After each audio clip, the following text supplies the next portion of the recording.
Student good morning. हमारा आपका चौथा क्वेश्चन है संतुलित रासायनिक समीकरण क्या है। रासायनिक समीकरण को संतुलित करना क्यों आवश्यक है। तो संतुलित रासायनिक समीकरण क्या होती है कि जब किसी रासायनिक समीकरण में विभिन्न तत्वों के परमाणुओं की संख्या दोनों पक्षों में बराबर होती है तो उसे बोलते हैं संतुलित रासायनिक समीकरण। ठीक, जब किसी रासायनिक प्रक्रिया में विभिन्न तत्वों के परमाणुओं की संख्या दोनों पक्षों में बराबर हो तो उसे बोलते हैं संतुलित रासायनिक समीकरण। रासायनिक समीकरण को संतुलित करना क्यों आवश्यक है तो आपने पढ़ा होगा द्रव्यमान संरक्षण का नियम। द्रव्यमान संरक्षण का नियम ये क्या होता है कि आपने पिछली कक्षाओं में 9th में पढ़ा होगा कि इस नियम के अनुसार द्रव्य विनाशी होते हैं, ना तो इन्हें उत्पन्न कर सकते हो ना ही नष्ट कर सकते हैं। अतः पढ़ा होगा किसी रासायनिक अभिक्रिया में अभिकारक पदार्थों का कुल द्रव्यमान उत्पाद पदार्थों के कुल द्रव्यमान के बराबर होता है। ठीक, इसीलिए रासायनिक समीकरण को संतुलित करना आवश्यक होता है, क्योंकि रासायनिक समीकरण भाई जब संतुलित समीकरण होगी तभी तो इसमें जो है द्रव्यमान बराबर आएगा। अभिकारक पदार्थों का कुल द्रव्यमान उत्पाद पदार्थों के कुल द्रव्यमान के तभी बराबर आएगा जब रासायनिक समीकरण संतुलित होगी। ठीक, इसीलिए रासायनिक समीकरण को संतुलित करना आवश्यक होता है। ठीक, तो इसका आंसर लिख लीजिए। जब किसी रासायनिक समीकरण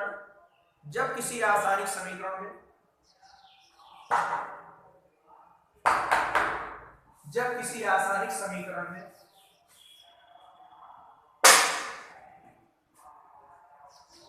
विभिन्न तत्वों के परमाणुओं की संख्या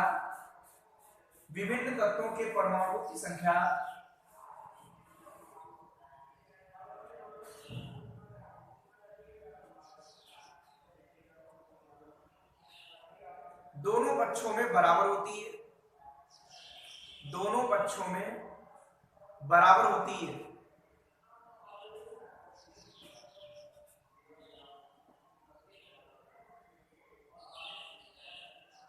तब वह रासायनिक समीकरण संतुलित रासायनिक समीकरण कहलाती है। तब वह समीकरण या रासायनिक समीकरण बात की चीज है, संतुलित रासायनिक समीकरण कहलाती है।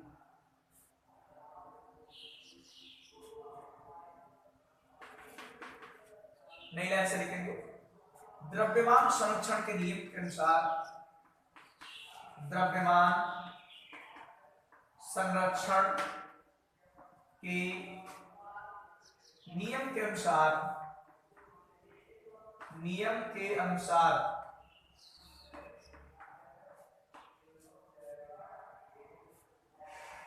किसी रासायनिक अभिक्रिया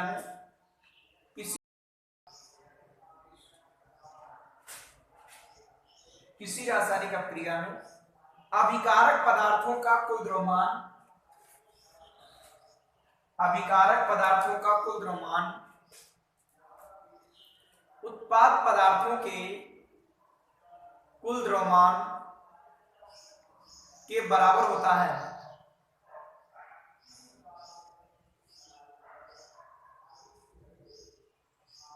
इसलिए रासायनिक समीकरण को संतुलित करना आवश्यक होता है।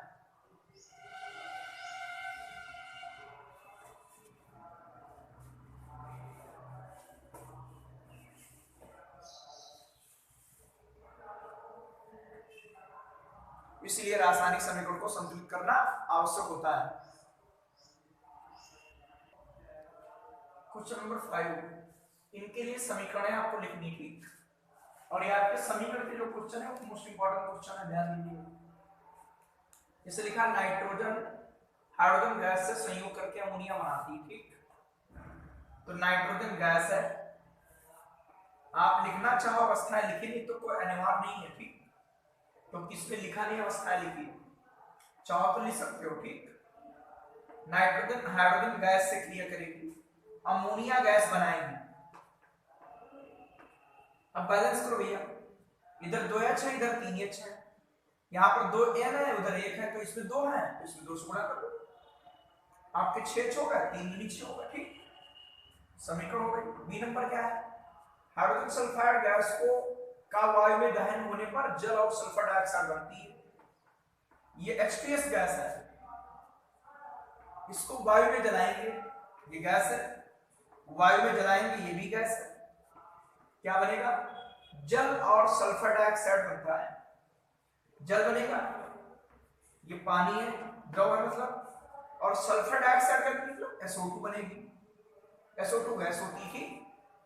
अगर अवस्थाएं नहीं लिखते हो तो भी आपको नंबर मिलने हैं, लेकिन जिसमें कहे अवस्थाएं लिखो लिखना पड़ेगा उसमें, ठीक, या लैंग्वेज लिखी हो उसमें अवस्थाएं लिखी हो तो आपको लिखना पड़ेगा। देखो एक H, 2H है, 2H है, एक S है, एक S है, वो कितना है, 2 और 1 3 है, क्या लगा देंगे 1.5, क्योंकि 1.5 दूना 3, भाई 2H है, 2H है, एक S है, एक S है, उधर तीनों है, 1.5 दूना 3, पूरी समीकरण में 2 से गुणा कर देंगे, क्योंकि यहाँ पर पूर्णांक आ जाएगा, 2 से यहाँ गुणा करेंगे, 2 हो जाएगा, फिर 3 हो जाएगा, फिर यहाँ 2 हो जाएगा, यहाँ भी 2, ठीक है, क्योंकि 1.5 था, 1.5 दूना 3 हो गया। देख लीजिए H 4 आपके 4H, 2S 2S आपके वो कितने 6, 4 2 6, ठीक। तीसरी समीकरण क्या है, एल्युमिनियम सल्फेट, इसका सूत्र कैसे बनाएंगे, Al पर 3 प्लस होता है, सल्फेट पर 2 माइनस है, सूत्र क्या बन गया, Al2SO4 का होल थ्राइस, और ये लवण है तो इसका जलीय होगा, ठीक, अवस्था नहीं लिख तो कोई दिक्कत नहीं।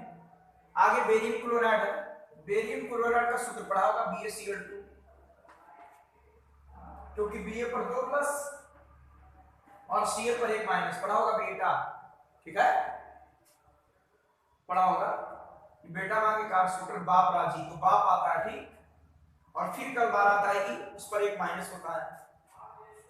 समीकरण इसकी होगी क्या बनेगा, एल्युमिनियम क्लोराइड, एल्युमिनियम क्लोराइड का सूत्र AlCl3, क्योंकि Al पर तो 3 प्लस है और Cl पर 1 माइनस, सूत्र बना AlCl3, ठीक।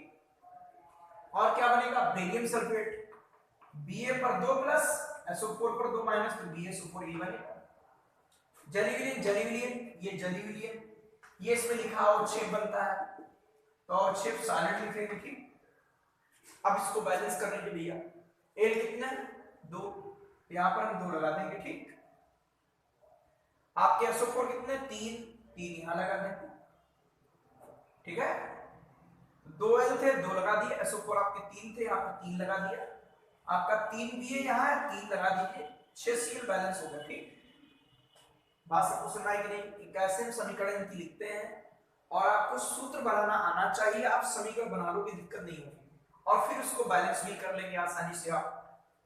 तो समीकरण जब ही आएंगी जब आप इनकी प्रैक्टिस करेंगे। अगला पोटेशियम धातु है, पोटेशियम धातु तो सॉलिड है, जल से क्रिया करेगा, जल क्या है, द्रव है, पोटेशियम हाइड्रोक्साइड बनेगा, फिर OH बनेगा और हाइड्रोजन गैस निकलेगी, ठीक। धातु में ठोस होती है, पानी आपका द्रव है, ये जलीय बनेगा और हाइड्रोजन गैस निकलेगी, ठीक। पोटेशियम हाइड्रोक्साइड, K पर 1 प्लस OH पर 1 माइनस KOH हो गया, ठीक। बैलेंस कर लिए, एक के एक को है, एक को है, H यहाँ पर 2 है, यहाँ पर लगा देंगे हाफ, भाई एक को H यहाँ पर 2 है, यहाँ पर 1 है और आधा है लगा दिया, तो 1 1 2 हो गया, ठीक। 2 से गुणा करो, 2 ये आएगा, 2 ये आएगा, 2 ये आएगा, और ये पूरा 1 हो जाएगा, ठीक। भाई 2 से पूरी गुणा कर दी तो 2 ही हो गया, 2 ही हो गया, 2 ही हो गया, आपका पूरा हो गया। 2 के हैं, 2 के हैं, आपके 2H है, 2H है, सॉरी 2 है, 4H है, 2H है, 2 4H, ठीक। ये आपकी चारों समीकरण लिख गई बैलेंस, ठीक। बात सबको सुना है कि नहीं, अगर अवस्थाएं नहीं लिखते तो कोई दिक्कत नहीं है, और लिखते तो और अच्छी बात है, ठीक। अवस्थाओं में दिक्कत नहीं होगी, बस थोड़ा सा ध्यान देना पड़ेगा आपको, ठीक। क्वेश्चन है ऊपर कि निम्नलिखित समीकरण को संतुलित कीजिए, इनको संतुलित करना, ठीक। तो देखो पहली समीकरण HNO3 प्लस CH का होल राइस और आपका CaNO3 का होल राइस प्लस H2, इसे बैलेंस करेंगे। आपका देख लीजिए C1 है बैलेंस है, NO3 का होल राइस है, यहाँ पर 2 लगा देंगे, ठीक। दो आपके H और दो OH, दो पानी बनाएंगे। देखिए एक H और एक OH मिलकर एक पानी बनाते हैं। अगर दो H और दो OH हो तो दो पानी बनाएंगे। ठीक, उदाहरण आपके, ठीक है। तो यहाँ पर भैया ट्वाइस था, तो यहाँ पर हमने 2 लगा दिया।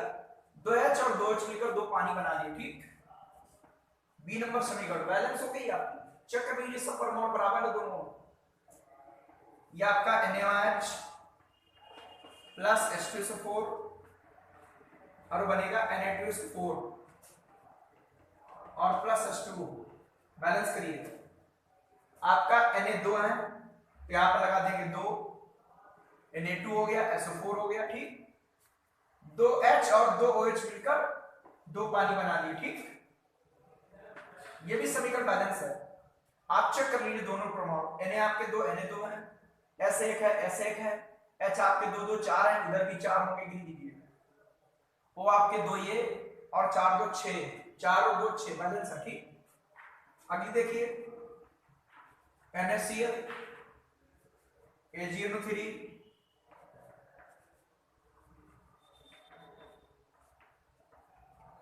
ठीक, इसमें दोनों परमाणुओं की संख्या बराबर है।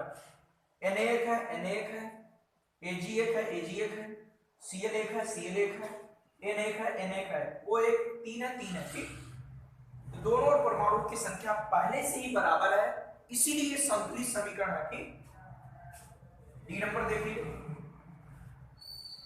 BaCl2 प्लस H2SO4 और आपका बनेगा BaSO4 प्लस आएगा HCl। बैलेंस करिए, एक Ba एक Ba, एक SO4 एक SO4, यहाँ पर दो H है और दो Cl है, क्या हो जाएगा 2HCl। ठीक, बट एक Ba एक Ba एक SO4 एक SO4, दो H और दो Cl 2HCl हो गया। ठीक, इस प्रकार आपकी समीकरण बैलेंस हो गई। बात सबको सुनना है कि नहीं? अगर कहता है कि अनुमान मेथड से करो तो जैसे हम LHS और RHS लिखकर करते थे उस तरीके से करेंगे। यहां पर कहता नहीं है तो आप ऐसे ही कर दीजिए। ठीक, 7वां क्वेश्चन, निम्न के लिए समीकरण लिखना। ठीक, ये भी इंपॉर्टेंट क्वेश्चन है, ध्यान दीजिएगा। तो इनमें अवस्थाएं लिखो या न लिखो, जैसे अगले क्वेश्चन मिलेंगे वहां पर अवस्थाएं लिखी होंगी तो आपको लिखनी पड़ेंगी, यहां कोई अनिवार्य नहीं। तो देखो पहली क्रिया क्या है, कैल्शियम हाइड्रोक्साइड। ये कैल्शियम हाइड्रोक्साइड है, CO2 से क्रिया होगी कैल्शियम हाइड्रोक्साइड की। भाई कैल्शियम पर आपका 2 प्लस है, पढ़ा बेटा आगे कार्य सूत्र कार पढ़ा है। OH पर 1 माइनस है, त्रिज्यी गुणा कर दीजिए, सूत्र क्या है CH का होल प्राइस। CO2 से क्रिया होगी, कैल्शियम कार्बोनेट बनेगा और पानी बनेगा। ठीक है, बैलेंस समीकरण है। भाई ए को इसके पास चला गया, कैल्शियम कार्बन बन गया, आपका पानी निकल गया। ठीक, कोई दिक्कत, आसानी से लिख लोगे। ठीक, आप ऐसे तीर लगाकर तैयारी करो, कोई दिक्कत नहीं कि ए को इसके पास चला गया, कैल्शियम कार्बन बन गया, आपका पानी निकल गया। अगला जिंक है, सिल्वर नाइट्रेट है, सूत्र आपको आने चाहिए। भाई Ag पर 1 प्लस NO3 पर 1 माइनस, जिंक नाइट्रेट बनेगा ZnNO3 का होल ट्वाइस होता है। ठीक, क्यों, देखिए एक और मंत्र है, जिंदगी कद्दू हो गई, इन पर भी 2 प्लस होता है। ठीक, जिंदगी कद्दू हो गई, लेकिन जब मर्क्यूरिक होगा तभी 2 प्लस होगा। ये मर्क्यूरिक है, और अगर मर्क्यूरस होगा तो उस पर 1 ही प्लस होता है, ये मर्क्यूरस है। ठीक, और सभी पर 2 प्लस आपके पड़े। और ये आपका नाइट्रेट आयन है, नाइट्रेट आयन आपका NO3 माइनस होता है। ठीक, इसीलिए तो यहाँ पर Zn पर 2 प्लस NO3 पर माइनस, तो ट्वाइस हो जाएगा कि नहीं, 2 इधर आ जाएगा 1 इधर आएगा, जिंक नाइट्रेट बन गया। बैलेंस करो, ट्वाइस है यहाँ पर 2 लगा देंगे। ठीक, यहाँ से आपका 2 Ag निकल जाएगा, वही लिखा हुआ सिल्वर बनेगा। ठीक, तो ये समीकरण बैलेंस लिखनी है, ये नहीं कि ऐसे खाली सूत्र लिख दिए। चेक करना, देखो ZnNO3 का होल ट्वाइस था तो 2 लगा दिया, 2 Ag बना। सी समीकरण, ये एल्युमिनियम है, कॉपर क्लोराइड है तो क्यूप्रिक क्लोराइड लिया जाएगा। कॉपर क्लोराइड तो क्या लेंगे, क्यूप्रिक क्लोराइड। क्या बनेगा, एल्युमिनियम क्लोराइड, अभी बताया था AlCl3 बनता है सूत्र, क्यूप्रिक कॉपर पर 2 प्लस होता है, ठीक, Cl पर 1 माइनस Cl से सूत्र बना, और कॉपर धातु निकल जाएगी। बैलेंस कर लीजिए, एयर बैलेंस है, Cu बैलेंस है, इधर 2 है इधर 3, जैसे इधर 2 इधर 3 क्या करें, इसमें 3 से गुणा इसमें 2 से गुणा हो जाएगा 6 6, तो इसमें 3 से गुणा करो और इसमें 2 से गुणा कर दीजिए। यहां पर आपका 2L है तो क्या लगा देंगे 2, यहां पर कॉपर कितना है 3 लगा, ठीक, ये आपकी समीकरण बैलेंस होगी। डी नंबर देखिए, बेरियम क्लोराइड का सूत्र पढ़ा है, BaCl2 होता है बाई Ba पर 2 प्लस पर 1 माइनस, बेरियम क्लोराइड सूत्र बन गया। पोटेशियम सल्फेट K2SO4, क्योंकि K पर 1 प्लस होता है और SO4 पर 2 माइनस, K2SO4 बन गया। और क्या बनेगा, बेरियम सल्फेट BaSO4, BaSO4 बन गया, ठीक। पोटेशियम क्लोराइड बनेगा, पोटेशियम क्लोराइड हो गया, बैलेंस कर लो, BaSO4 बन गया, ठीक, बाई Ba पर 2 प्लस SO4 पर 2 माइनस, BaSO4 बनेगा, 2K और 2Cl 2KCl, ठीक। इस प्रकार आपकी क्रिया हो गई। इसके आगे की क्रिया अगले वीडियो में मिलेंगे आपको, ठीक। बात सबको सुनना है कि नहीं बताओ, पहले तो इनके आपको सूत्र लिखने आने चाहिए, सूत्र के बाद आप समीकरणों को बैलेंस कर लेंगे और आपकी समीकरण हो रहेंगे, ठीक। इसमें नंबर कटते नहीं है, अगर आप बैलेंस नहीं लिखोगे तो आपके नंबर कट जाएंगे, ठीक। इसीलिए अगर अवस्थाएं नहीं लिखते हो तो कोई दिक्कत नहीं, ठीक। अगर इनमें अवस्थाएं लिखी हो ब्रैकेट में तो आपको इनमें लिखना पड़ेगा, ठीक। बात सबको सुनना है कि नहीं। तो इस प्रकार आप क्रिया लिखना सीख जाओगे, आपको एक ट्रिक जो लिखाते हैं वो मालूम होनी चाहिए, ठीक, जिससे आपको बिल्कुल दिक्कत नहीं होगी, ठीक।